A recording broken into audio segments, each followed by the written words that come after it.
دراصل یہ جو سٹیج ہے یہ طلبا کے لیے ہے جو پارٹیسپیٹ کیے ہیں اور علماء کا سٹیج ہے، لیکن یہ مولانا حذیفہ صاحب وسطانوی دعوت برکاتہم کا جگر ہے جو میرے جیسے اپنے ٹیچر کو لے کر گھوم رہے ہیں، ہندوستان کے چپے چپے میں مجھے لے جا رہے ہیں، افریقہ کے جنگلوں میں بھی جا کر 3 وہاں کے کنٹریز میں میں نے اسپیچز دیے اور یونائٹڈ کنگڈم کے 15 سٹیز کے سب مدارس میں میرے آپ نے لیکچرز رکھے۔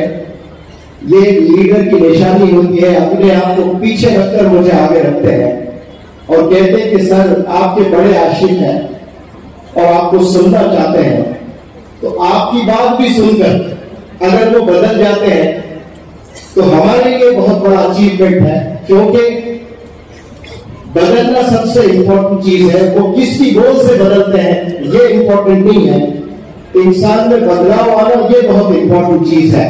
یہ جگر آپ رکھتے ہیں ماشاءاللہ، اتنا بڑا ادارہ ہندوستان کا سب سے بڑا ادارہ، یعنی جس میں 10,000 طلبا پڑھتے ہیں اور 100 ادارے ہیں اور اس کے پریزیڈنٹ ہیں، اور مجھ جیسے اپنے ٹیچر کو ایسا موقع دیتے ہیں، میں اس پلیٹ فارم سے آپ کا تہہ دل سے شکریہ ادا کرتا ہوں، اور میں ہر پلیٹ فارم سے ایک میسج دینے کی کوشش کرتا ہوں۔ یہ دینی محفل ہے، دین کا سیکھنا، دین کا سکھانا دو بھی سوال ہے۔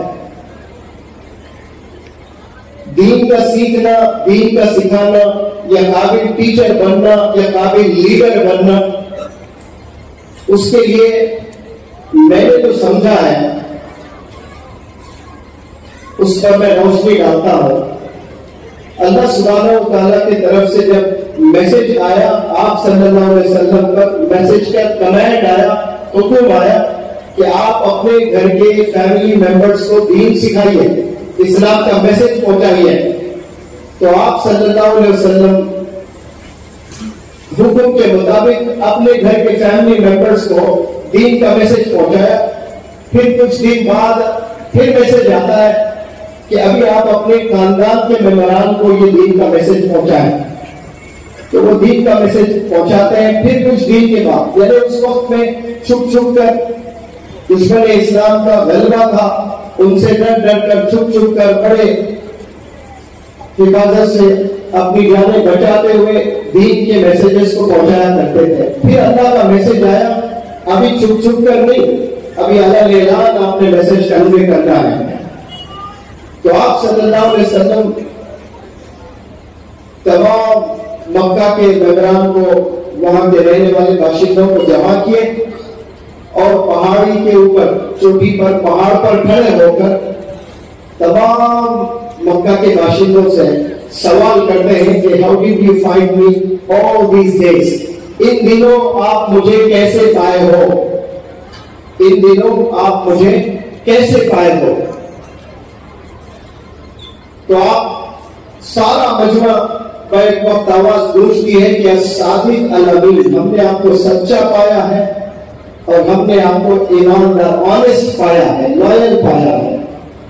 اگر وہ بیک وقت میں سارے لوگ منور زماں کو کہیں آپ الصادق ہیں، الامین ہیں، یا دنیا میں 850 کروڑ لوگ اس وقت جی رہے ہیں، ان کی تعریف کیا جائے، تو میں سمجھتا ہوں کہ دلی دل پہ سب کو خوشی ہوتی ہے، لیکن پروفیٹ محمد صلی اللہ علیہ وسلم اطمینان بخش نہیں تھے اس جواب سے۔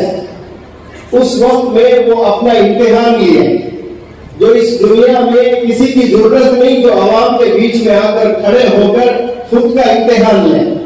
تعریف سننے کے لیے تو سب لوگ تیار ہیں، قصیدے پڑھے جاتے ہیں تو خاموشی سے سر نیچے رکھتے ہیں، لیکن مزہ تو دلی دل میں آتا ہے سب کو۔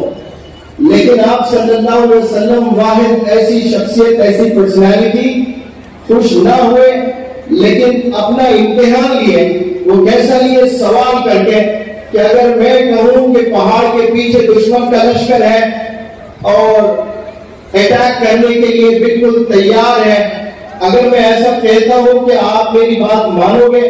پھر آواز گونجی کہ ہم نے آپ کے مبارک منہ سے کبھی جھوٹ نہیں سنا، ہم نے ہمیشہ سچ سنا ہے، ہم بالکل آپ کی بات مانتے ہیں. تو پھر آپ صلی اللہ علیہ وسلم نے پہلے اپنی ذات کو رکھا, پھر اس کے بعد اللہ کی بات کو, یعنی اپنی بات کو رکھا. ہونا تو یہ چاہیے کہ بات رکھنی تھی اللہ کی, لیکن اللہ کی بات رکھنے سے پہلے آپ نے کیا رکھا بتائیں سب لوگ؟ اپنی ذات کو رکھا, یعنی اپنے کیریکٹر کو رکھا.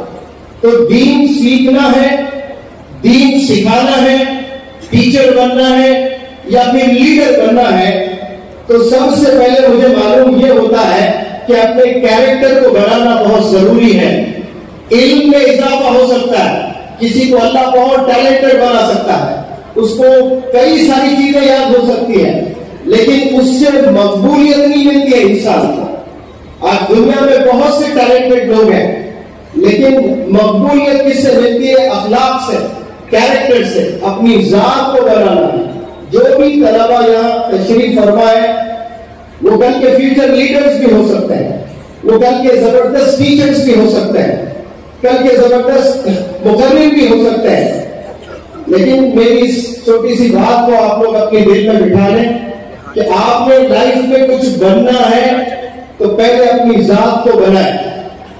اس کے بعد جب آپ اپنی بات رکھتے ہو تو وہ بات لوگوں کے دلوں میں اترتی ہے اور وہ بات لوگ سننا پسند کرتے ہیں. یہاں تشریف فرما سبھی طلبہ اور جتنے بھی لوگ دور دراز سے آئے ہیں میں سلوٹ کرتا ہوں, کیونکہ ریسرچ کہتا ہے, طلبہ پر ریسرچ کیا گیا کہ ایک اسٹوڈنٹ پورے 100% کانسنٹریشن کے ساتھ کلاس روم میں کتنی دیر لیکچر سن سکتا ہے. تو بڑا ریسرچ کے بعد پتا چلا کہ 7 منٹ سے زیادہ کوئی لیکچر نہیں سن سکتے. 7 منٹ کے بعد دماغ منتشر ہو جاتا ہے, ڈائیورٹ ہو جاتا ہے, ڈیویٹ ہوتا ہے, خیالات کہیں گم ہو جاتے ہیں. لیکن ماشاءاللہ یہاں 7 منٹ نہیں, آپ لوگ 12 بجے جمع ہوئے یہاں نماز کے لیے, تو 12 سے لے کر آپ 3:45 ہو رہے ہیں. تو آپ یہاں جو بیٹھے 4 گھنٹوں سے سلام کرتا ہوں میں, آسان چیز نہیں ہے. بالخصوص یہ سوشل میڈیا کے زمانے میں کوئی بندہ آدھا گھنٹہ نہیں بیٹھ سکتا ہے, لیکن آپ لوگ ماشاءاللہ 4 گھنٹے سے بیٹھ کر یہاں بڑے اطمینان سے, صبر سے آپ لوگ لیکچرز بھی سنے ہیں, بچوں کو موٹیویٹ بھی کیے ہیں, جو طلبہ نے انعامات پائے ہیں. یہاں پر 2 سال قبل مولانا بدرالدین اکمل صاحب نے مجھے فون کیا تھا کہ آپ کے ساتھ مجھے آسام کے کم از کم 10 جگہوں پر لیکچرز رکھنے ہیں, بہت ڈیمانڈ آ رہا ہے, اور میں بس بیٹھا رہوں گا اور آپ بات کریں. ایسے 10 جگہوں پر میں لے جاؤں گا, لیکن مصروفیت اتنی بڑھ گئی, بالخصوص مولانا حذیفہ صاحب مستان کی دعوت برکاتہ کے ساتھ میں جب سے جڑا تب سے اتنا مصروف ہو گیا کہ دن رات کیسے گزرتے ہیں پتہ نہیں چل رہا ہے. کبھی 3 بجے سو کر صبح 5 بجے اٹھتے ہیں, پھر سفر میں نکل جاتے ہیں, اور میں تھک جاتا ہوں لیکن حضرت کو کبھی تھکے ہوئے نہیں پاتا ہوں میں. تو آپ سے بھی مجھے بہت موٹیویشن ملتا ہے. تو میں دور دراز سے آئے آسام کے تمام نوجوانوں سے میں یہ وعدہ کرتا ہوں, جو وعدہ میں نے مولانا بدرالدین اکمل صاحب سے کیا تھا 1.5 سال قبل, لیکن وقت کی تنگی کی وجہ سے یہاں آ نہیں پایا, لیکن بہت جلد انشاءاللہ کم از کم 5 جگہ ضرور میں آسام کے حصوں میں یا 10 جگہ انشاءاللہ آؤں گا, اور تمام ینگسٹرز کو جمع کر کے میں بہت تفصیل سے پرسنالٹی ڈیولپمنٹ, کیریکٹر ڈیولپمنٹ پہ میں ضرور لیکچرز دوں گا انشاءاللہ.